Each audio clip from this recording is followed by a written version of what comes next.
ঠাকুরের জন্মদিন, যে ঠাকুর জাতি বর্ণ নির্বিশেষে সকলের, যে রবীন্দ্রনাথ ঠাকুরকে আশ্রয় করে ভালো থাকার রসদ খুঁজে নেন কত দুস্থ দরিদ্র অন্তুজ মানুষজন।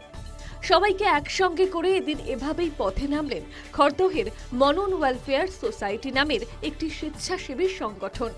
গুরুদেবের ১৬৪তম জন্মদিন উপলক্ষে এক প্রভাত ফেরির আয়োজন করা হয়, যাতে অংশগ্রহণ করেন মনন পরিচালিত বৃদ্ধাশ্রমের মায়েরা এবং মনন গুরুকুলের শিক্ষার্থীরা।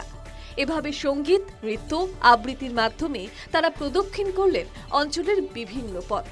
জমকালো এই প্রভাত ফেরি দেখতে রাস্তার দুপাশে ভিড় করেন অসংখ্য মানুষজন। কচিকাঁচা বৃদ্ধারা এভাবেই স্মরণ করলেন রবীন্দ্রনাথকে। কবিগুরুকে আশ্রয় করে তার দেখানো পথে এগিয়ে চলুক এই সংস্থা। শুভকামনা সকলের।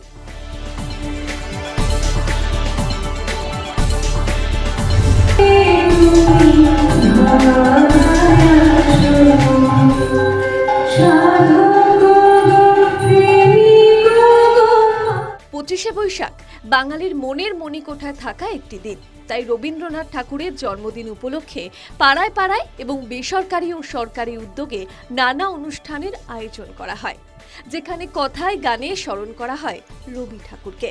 ভারত সরকারের সংস্কৃতি মন্ত্রকের আয়োজনে পূর্বাঞ্চল সংস্কৃতি কেন্দ্রে 4 দিন ধরে চলছে এই কবি প্রণাম অনুষ্ঠান।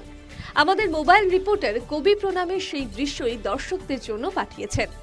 এখানে যেমন শহরের নামী প্রতিষ্ঠিত শিল্পীরা অংশগ্রহণ করেন, তেমনি প্রতিভাবান শিল্পীদেরও এখানে সুযোগ করে দেওয়া হয়। এই অনুষ্ঠানকে কেন্দ্র করে দর্শকদের উৎসাহ ছিল চোখে পড়ার মতো। এভাবেই কবিগুরুর লেখা বেঁচে থাকুক আপামর বাঙালির হৃদয়ে।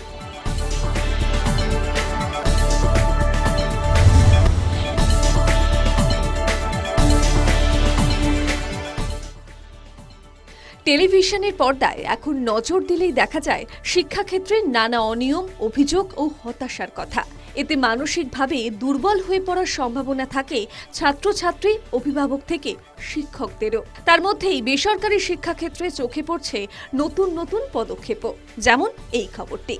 দিল্লি পাবলিক ইন্টারন্যাশনাল স্কুল করছে নতুন এক পদক্ষেপ, যেখানে অধ্যক্ষ, শিক্ষক, অবসরপ্রাপ্ত শিক্ষক, এমনকি অভিভাবকেরাও ভবন ছাড়াই স্কুল খুলতে পারবেন।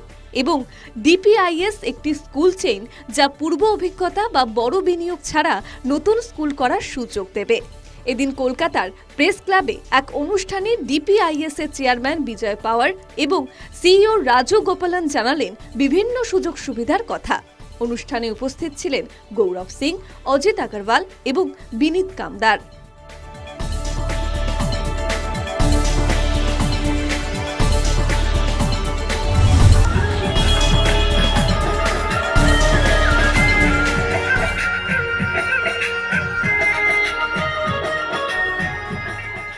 এখন সারা ভারত জুড়ে উঠছে আইপিএল ক্রিকেটের ঝড়।